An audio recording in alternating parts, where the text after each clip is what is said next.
Salma wanted.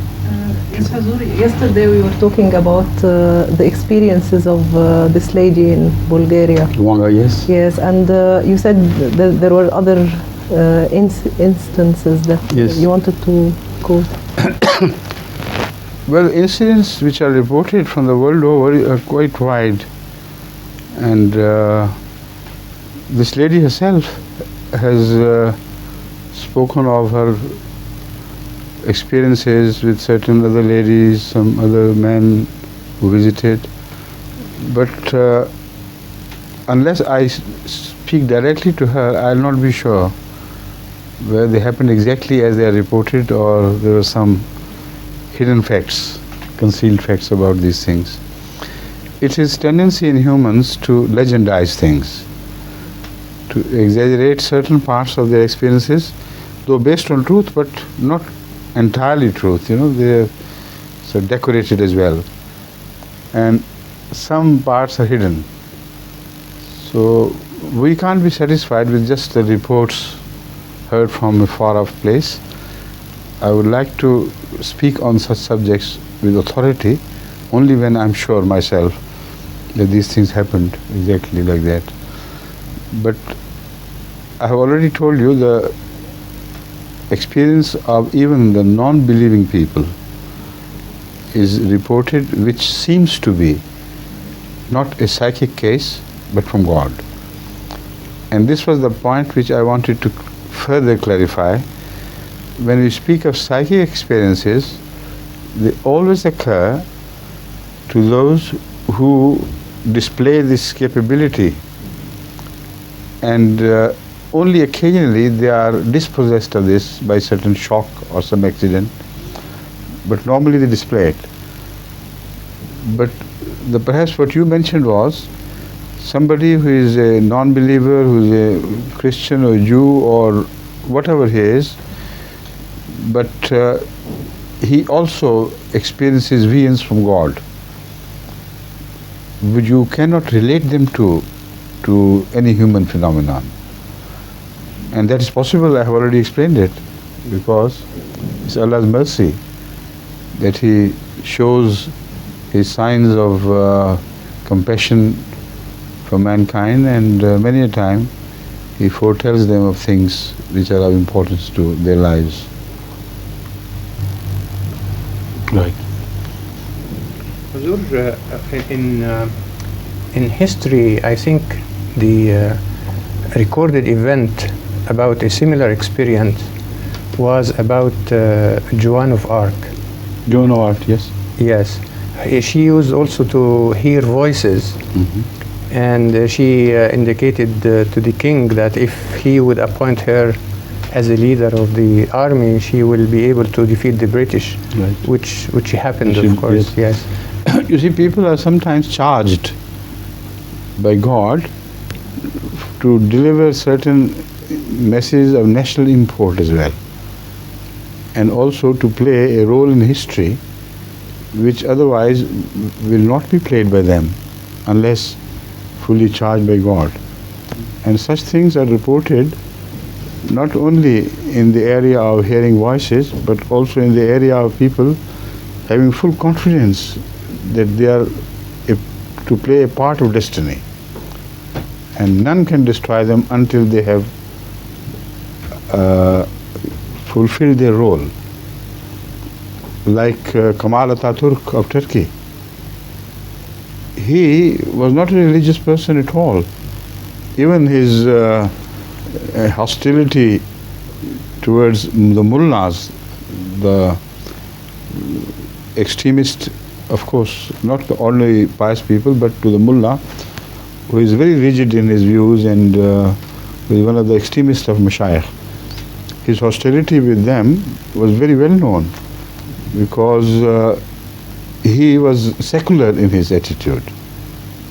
Yet the historians tell us that throughout his life he was charged with the deep conviction that he is appointed by God to fulfill the role of defending the borders of Turkey and the honor of Turkey against the British. And that he did with such great success. It's not just the success of his generalship, the quality of his generalship, which was displayed. This confidence was displayed in a manner that one British historian, writing of him in his famous book Grey Wolf. The book was entitled The Grey Wolf, and that was the Kamal Ataturk. He mentions many such instances. For example, he speaks of he being almost surrounded by the British on a rocky hill on the top of a rock, and they were hiding under the cover of caves and small rocks. When Kamal Ataturk felt that the spirit of his companions in the army and others would sink if it continued for some time without their very bold and revolutionary response. So what he did was, he just walked to the precipice, the edge of the rock, and invited them to shoot him. Dared them to shoot him, not invited, because the voice could not be carried across, but offered himself. And a barrage of bullets was fired at him. None hit him except one which grazed past his watch, the watch he was wearing.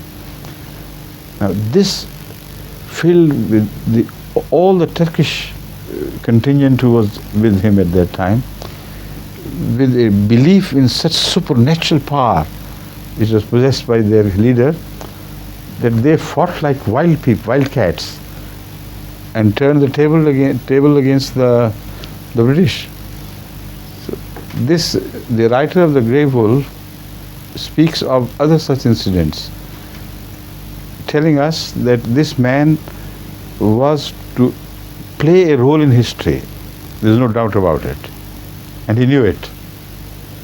He doesn't speak of God, he doesn't speak of other things, but they speak of history in general terms and say some people are made to play a role in history, and this was the man, Kamal Ataturk. See? So there was Joan of Arc, as rightly pointed by Mustafa Kamal Sahib, Mustafa Sabit Sahib, and this Kamal Ataturk on the side of the Muslims. Please.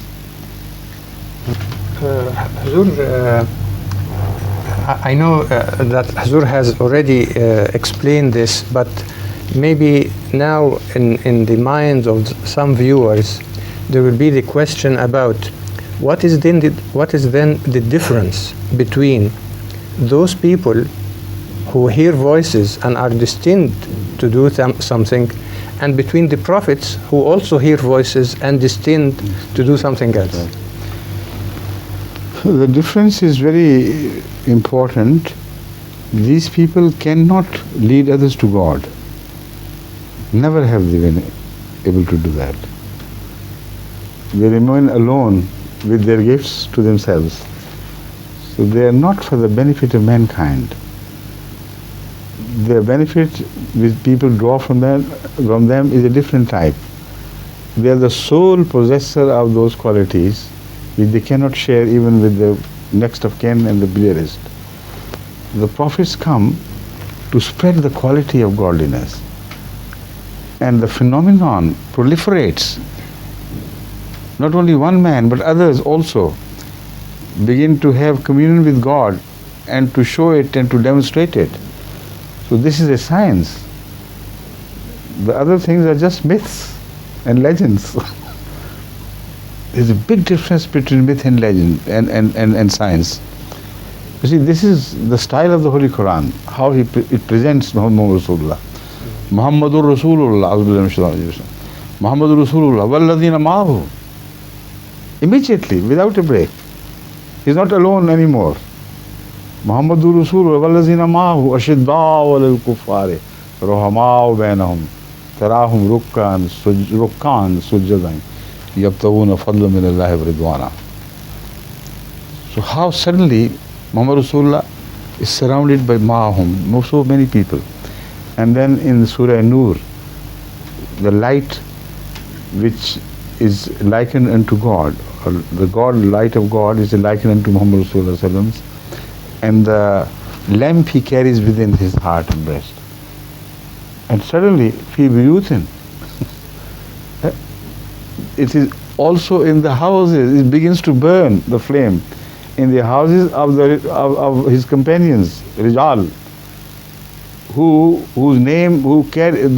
remember the name of God and carry it aloft. What a big difference it is.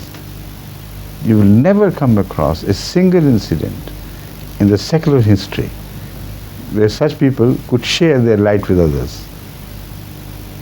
Right?